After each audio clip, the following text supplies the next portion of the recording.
Magandang araw mga kapatid, mga kababayan. Welcome to my small channel. Ito po ay si EJ Morse at doon sa mga bago lang dito sa channel ko, please subscribe and hit the notification bell and the like button. Paki-share na rin later on. Thank you so much at tuloy-tuloy na tayo sa ating komentaryo ngayong araw. Gusto ko lang puntuhan ang walang katapusang issue tungkol dito sa mga nangyayari dito sa mga Dutertes. At para bang wala nang katapusan at maya't maya may mga bagong lumalabas na issue at walang pagbabago kundi tungkol sa mga negatibong balita tungkol sa kanya, kay Sara Duterte, kay Bato de la Rosa, kay Bongo at doon sa dalawa pang kapatid na dalawang magkapatid na sina Pulong at si Baste Duterte. Ngayong araw na to narinig ko yung balita na para bang itong si Digong Duterte nagsasabi na aatras sa kanyang kandidatura bilang mayor doon sa Davao City. Although itong ganitong klaseng balita mahirap nang paniwalaan. Mahirap kaagad sakyan ang ganitong mga pronouncement ni Digong Duterte sapagkat kilala naman natin siya na alam mo na marami siyang style ng strategy pagdating sa politika. Marami siyang sasabihing ayaw na niya at titigil na siya, magre-retiro na siya, pero hindi naman talaga yun ang kanyang gagawin. Ina-advise niya pa si Sara Duterte na umalis na daw sa politika at manahimik na lang at magnegosyo. Ito yung mga naririnig kong mga bagong pananalita ni Digong Duterte na hindi talaga kapani-paniwala. Dahil itong si Duterte, pag ito nagsasalita, siguradong na iba ang laman. Talagang siya, marami siyang scheme na siya lang ang nakakaintindi. Hindi niya sinasabi ang totoo. Siguro minsan may mga frustration siya dahil siguro sa mga kagustuhan niya na hindi nagagawa perhaps ng mga anak niya, nila Sara Duterte at ng mga anak niya sila Pulong at saka si Baste. Nakakapagsalita siya ng mga ganitong klaseng pananalita na wala naman talaga sa puso niya kundi nasa isipan niya lang at gumagawa lang siya ng strategy. Kaya until such time na talagang mag-withdraw na siya, hindi pa tayo maniniwala. Sa totoo lang, hindi rin talaga kapani-paniwala na bibitawan niya ng ganun-ganun lang yung pamumuno sa Davao City. Dahil nationwide, talagang humina na yung kanyang clout. Humina na ang kanyang kamandag kahit na doon sa pinagmamalaki niyang mga kasundaluhan at mga kapulisan, nawala na siya ng impluwensya dito. Yung pinagmamalaki niya palagi sa lahat ng forum na siya daw nagbigay ng additional salary o pinalaki niya ang mga sweldo ng mga ito. At tuwing magkakaroon nga ng interview, sinasabi niya ito na para bang pinapaalala niya sa mga pulis at sa mga sundalo na dapat tumanaw ng utang na loob sa kanya dahil siya ang gumawa ng paraan para halos madoble daw ang sweldo ng mga ito. Although hindi niya sinasabi ng diretso yan, pero yung paulit-ulit niyang magsasalita tungkol dito, parang yun ang direksyon na parang sinasabi niya, dapat loyal kayo sa akin dahil sa akin ang galing yan, yung additional salaries ninyo. Any rate, isa yan sa gusto kong i-discuss sa inyo na sabi ko nga may mga pananalita si Digong Duterte na panibago na mahirap paniwalaan.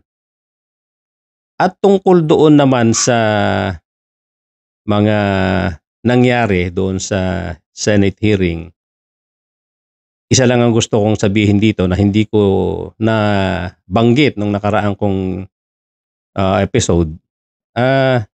Itong si Coco Pimentel, Senator Coco Pimentel, meron sanang isang magandang tsansa na patunayan doon sa hearing na yon na yung pinaka-basic na ating pinangahawakan sa ating constitution na sinasabing no one is above the law. Ito sana yung magandang pagkakataon na napatunayan niya na no one is above the law. Na sana kahit former president itong si Digong Duterte, napasunod niya sa rules. Hindi yung sasabihin niya dahil former president ito, lahat ng klaseng latitude ibibigay niya. Dapat yan may limitation. Unang-una, dati siyang presidente. Ang problema naman, hindi naman basta-basta yung mga kasong hinaharap niya. Hindi basta-basta yung kasong inaakusa sa kanya. Ito ay libu-libong tao ang namatay. So, dapat mas nanaig dito ang batas.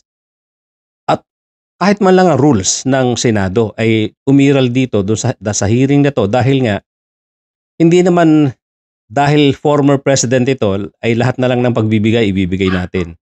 Dapat bigyan diin yung pag-cross-examine dito, pag-iimbestiga dahil yun naman talaga ang purpose ng pagpunta ni Digong Duterte sa Senado. Yung maimbestigahan siya, ma-cross-examine siya dahil nga sa napakalalim at napakabigat na accusations sa kanya. Hindi ordinary crime ito, hindi basta-basta corruption lang ito. Ito ay buhay ng tao na nawala at libu-libong buhay ng tao. Kaya hindi ko rin maintindihan yung sinasabing latitude o respeto doon sa former president. Ang hindi dapat mawala rito, yung respeto doon sa kanyang opisina na nare-represent, which is the office of the vice president. Pero doon sa tao mismo, dapat yan tinuturing natin siyang isang pangkaraniwang mamamayang Pilipino.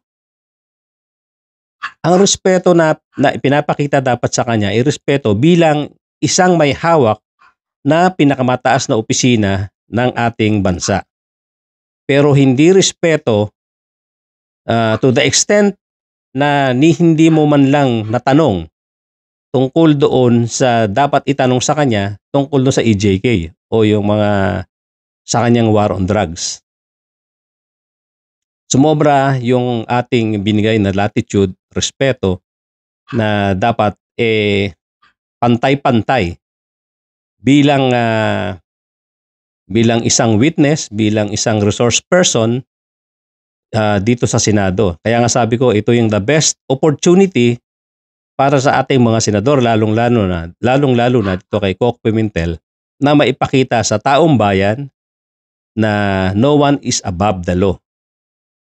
At dapat pinairal natin yung rules doon sa Senado nang sa ganon makontento ang taong bayan na talagang ginagampanan ninyo ang inyong mga trabaho. At moving forward, gusto ko rin puntuhan dito yung tungkol naman sa mga aksyon at mga sinasabi nitong sila Senator Bato de la Rosa. Si Senator Bato at ganoon din si Bongo, para bang ang kanilang huling pag-asa na lang dito dahil ito nga, nagpatong-patong na yung mga akusasyon sa kanila. Magpatong-patong na yung mga kasong pinataw o yung e-file ni 41 ni Senator Trillanes. Bukod pa ito doon sa mga investigasyon na ginagawa ng ICC na sa paniniwala ko ay talagang malapit nang lumabas ang warrant of arrest dahil alam kong na-delay ito dahil ang feeling ko nakinig din muna talaga ang ICC sa mga hearing dito sa Pilipinas, sa Senado at sa Kongreso. Ngayon, ang napapansin ko rito kay Bato de la Rosa ay parang ang huling barahan nila itong si Sara Duterte. Umaasa sila na sa 2028 makabalik sila sa power kung mahahalal itong si Sara Duterte bilang presidente. Ito namang si Sara, kung makikita niyo yung mga ina-aksyon nito, mga kinikilos nito, parang alam mo na, overconfident siguro dahil yung kampo nila pinifeed sa kanya na mukhang wala talaga siyang nakikita pang makakatapat sa 2028. Yun ang kanilang malamang pinangahawakan sa ngayon. Kaya itong si Sara Duterte, gano'n na lang kung makaarteng spoiled brat. Feeling niya, siyempre, ipinifeed sa kanya yan nung kampo niya, na mga kakampi niya na may mga sabit na. Yung kakampi niya na marami nang haharaping kaso. Ito nga lang problema niya sa budget hearing, yung mga problema niya sa budget na hindi maipaliwanag ng kanyang office doon sa OVP at hindi na nga nagpapakita yung kanyang mga empleyado. Ang isa nasa Amerika na. Kumakaarte itong si Sara Duterte, akala mo kung sino pa rin. At tuluyan na nga inisnab yung hearing sa Kongreso at yung hearing na rin sa Senado. Dito sa hearing na sa committee ni Senator Poe. At kaya nga sinasabi ko itong si Senator Bato parang wala nang ibang option at wala na silang pinangahawakan kundi itong popularity ni Sara Duterte. Kaya feeling niya talagang malaki pa ang pag-asa nilang makabalik sa power dahil nga nagpatong-patong na ang hinaharap nilang problema. Kaya tumataya na sila ng todo rito kay Sara Duterte. Itong si Sara Duterte, hindi ko lang alam kung ang hindi nito pagsipot sa mga hearing at itong huli nga yung hearing doon sa committee ni Grace Poe, Senator Grace Poe, hindi niya rin sinipot. So ibig sabihin, ano pa ang pwede nating gawin sa isang katulad ni VP Sara na Vice President pero walang respeto sa Kongreso, walang respeto sa Senado. Na wala na siyang pinakita ni katiting na interes doon sa pag-attend sa hearing para i-defend yung kanyang budget. At isipin nyo na ginawa niya ito namang si Senator Bato de la Rosa, nagawa pang sumulat dito kay Senator Grace Poe para lang pakiusapan din na ibalik yung wag naman ganun kalaki ang tapyas. Ibalik doon sa original na request ni VP Sara na budget. Isipin nyo namang, ano ba namang klaseng pakapalan na ng mukha yan? Hindi na nga sumisipot yung principal. Comes another senator, si Senator Bato de la Rosa, na makikiusap dito sa committee chairwoman na si Senator Grace Poe at sabihin na wag naman isagad doon sa sa malaking tinapyas na I think mga 1.3 billion ang tinanggal. At pinakikiusapan si Grace Poe na ibalik doon sa original na hinihingi ng office ni Vice President Sara. Ano ba namang klaseng senador ito? Na wala na rin talagang delikadesa. Sobra ng loyalty pinapakita sa mga individual. Pinakita niya na nga yung kanyang loyalty noon na walang kagatol-gatol, yung loyalty niya kay Kibuloy, and then pinakita niya yung walang kagatol-gatol na suporta niya at loyalty kay Digong Duterte. Kahit mga wala sa lugar. Eto naman ngayon, papakita niya na naman yung super loyalty niya dito kay Sara Duterte. Na ang kapal ng mukha, hindi na nga umattend sa Senate hearing, nagawa pang makiusap ni Bato de la Rosa para ibalik yung original na amount na hinihingi ng Vice President na budget. Nasaan na ba talaga tayo sa salitang delikadesa, Senator Bato? Ubus na. Kung sa bagay, siguro nasa isip niya, wala nang mawawala sa amin eh. Ang lalaki na ng sabit namin, sabit-sabit na kami. Ang huling barahan namin, itong si Sara Duterte. So, kahit anong mangyari, susuportahan nila si Sara. Dahil nga ito ang huling barahan nila. Baka nga naman makabalik sila pagdating ng 2028. So dapat hindi maalis sa pwesto itong si Sara Duterte. Kaya itong si Bato de la Rosa will move heaven and earth para lang wag matanggal sa pagiging Vice President itong si Sara Duterte. Dahil wala na silang nakikitang baraha. Wala na silang ibang option kundi yung posibilidad na maging presidente itong si Sara. Kaya lahat nga tinatayanan nila rito.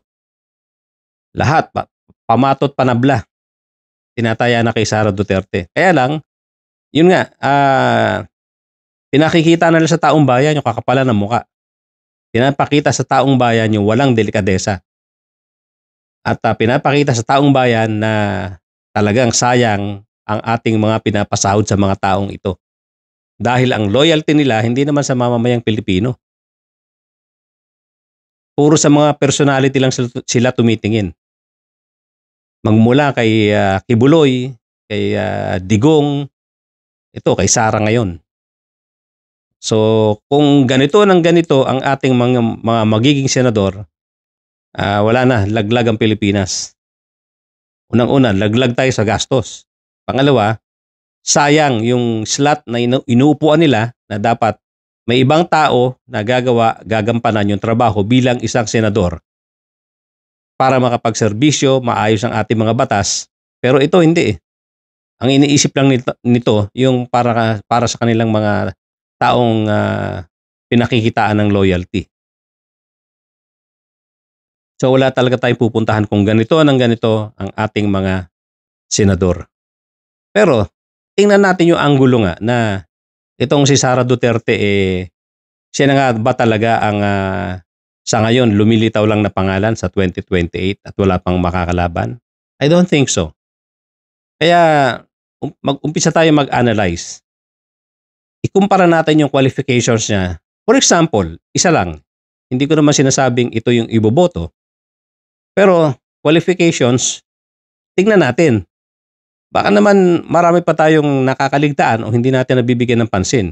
Itong katulad na lang ng qualifications ni Senator Risa Ontiveros. Kung ibabangga natin yung qualifications ni Risa Ontiveros at nitong si Sara Duterte, napakalayo. Okay, lawyer siya. Matagal siya naging mayor at ngayon nga naging vice president. Pero kung titingnan nyo maigi yung qualifications nitong si Senator Risa Ontiveros bilang isang patriotic at loyal na Pilipino, napakalayo. Pag inisa-isa mo yung kanilang ikinumpara mo ang kanilang mga background at qualifications, lamang na lamang itong si Senator Risa sa kanya. Tingnan nyo na lang, pareho naman sila may pinag-aralan. Pero itong si Risa, yung attitude nito, na mapagkumbaba, may humility at makapilipino, kabaliktaran sa mga ipinapakita nitong si Sara Duterte. Si Sara Duterte, spoiled brat, mayabang, at arugante. Doon pa lang magkakatalo na tayo. Pangalawa, itong si Senator Risa ay nagpakita na sa kanyang history na ito ay lumalaban sa korupsyon.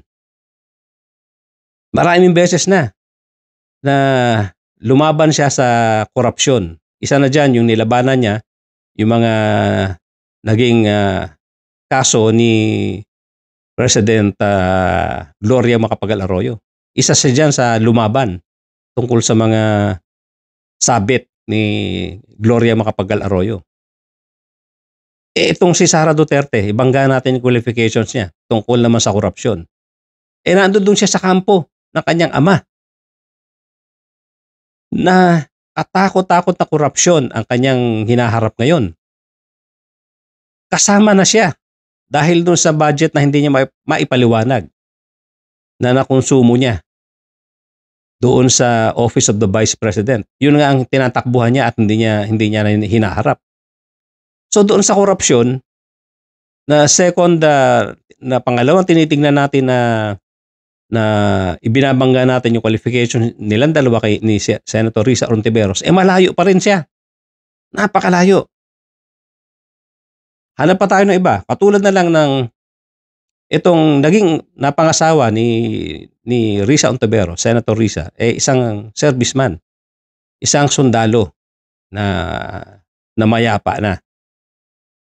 Pero patino at malinis ang record.